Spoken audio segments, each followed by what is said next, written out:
dans le prochain épisode de Demain nous appartient. Tandis que l'étau se resserre autour de Roxane, Nordine se fait draguer par la nouvelle recrue du commissariat. En parallèle, Bart va de l'avant. Attention, les paragraphes qui suivent contiennent des spoilers sur l'épisode de Demain nous appartient diffusé lundi soir sur TF1. Si vous ne voulez rien savoir, ne lisez pas ce qui suit. Lundi 16 janvier dans Demain nous appartient. L'étau se resserre autour de Roxane et Sarah est sortie du coma pour le plus grand bonheur de tous et plus particulièrement de sa femme. Peu après, Aurore débarque à l'hôpital avec quelques viennoiseries et un bouquet de fleurs. Quand elle cherche à savoir comment elle va, Sarah lui explique qu'elle essaie de ne pas trop penser au crash malgré les quelques images qui lui reviennent en tête. En réalité, Roxane lui a menti en disant qu'il s'agissait d'un accident. En effet, elle n'a pas eu le courage de lui raconter la vérité car elle est encore trop faible. Dans la foulée, Roxane confie à Aurore qu'elle a l'intention de recontacter Mélissa. Si elle parvient à obtenir un rendez-vous, elle préviendra Aurore pour qu'elle vienne l'arrêter. Seulement, la policière craint que Mélissa révèle à tout le monde qu'elle est Aurélie Doumergue. Malgré tout, Roxane est prête à prendre ce risque. Elle promet même de faire en sorte qu'elle et Karim ne soient pas inquiétés. Pour Aurore, il y a forcément une autre solution. Pendant ce temps, la police a retrouvé la trace de David Doumergue dans un petit hôtel de la ville et l'embarque au commissariat pour l'interroger. Sur place, le jeune homme indique qu'il n'a plus aucun contact avec sa sœur depuis 3 ans. Il prétend ensuite auprès d'Aurore et Lisa être revenu à cette parce qu'il va mal. En effet, sa maladie de Crohn a évolué en cancer digestif. Il souhaite donc passer le temps qui lui reste ici. De son côté, Georges a analysé l'ordinateur de David et a remarqué que l'appareil avait été infecté par un logiciel espion dont le code source est signé Madaté. Selon lui, le pirate informatique est forcément Aurélie Doumergue. Plus tard, Aurore débarque chez Roxane.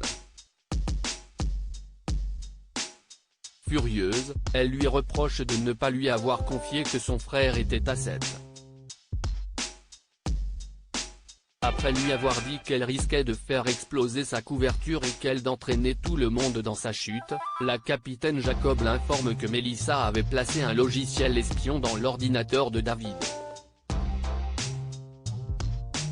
Roxane comprend alors que c'est de cette manière que son ex-copine a remonté sa trace car elle avait envoyé un message crypté à son frère pour lui dire qu'elle était enceinte. Dans la foulée, Roxane reçoit un message de Mélissa qui lui donne rendez-vous au panoramique du Mont Saint-Clair dans 30 minutes. Roxane se rend immédiatement sur place mais Mélissa repère Aurore cachée dans sa voiture. Elle jure alors à Roxane de le lui faire payer. Au commissariat, Damien est parvenu à remonter l'adresse IP de l'ordinateur qui a installé à distance le logiciel espion sur l'appareil de David Doumergue.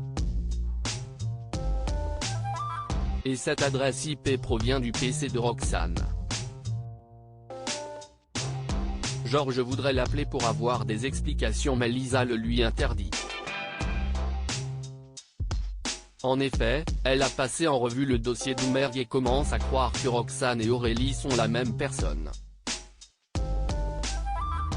Nordine se fait draguer par la nouvelle recrue des commissariat. Manon est particulièrement stressée aujourd'hui.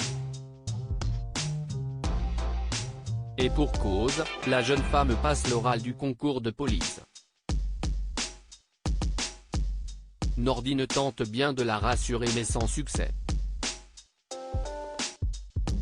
Tandis que Manon aimerait qu'il pose sa journée pour rester auprès d'elle, Nordine répond qu'il ne peut pas car il doit former Mélanie, la nouvelle recrue venue prêter main forte au commissariat. En arrivant au travail, Nordine fait visiter les locaux à Mélanie. Et autant dire que cette dernière n'est pas insensible à son charme. D'ailleurs, elle ne tarde pas à se mettre en mode séduction et profite de déjeuner au Spoon avec lui pour lui demander de lui faire visiter la ville. Tout en lui caressant la main, elle lui fait même comprendre qu'il pourra venir boire un verre chez elle. Pile à ce moment, William débarque dans le bar et les surprend main dans la main. Gêné, le fils de Martin a un mouvement de recul puis explique que Mélanie est une nouvelle collègue. Face aux allusions de son beau-père, le policier coupe finalement court à la conversation en allant régler l'addition. En fin de journée, Nordine se rend chez les Donnier.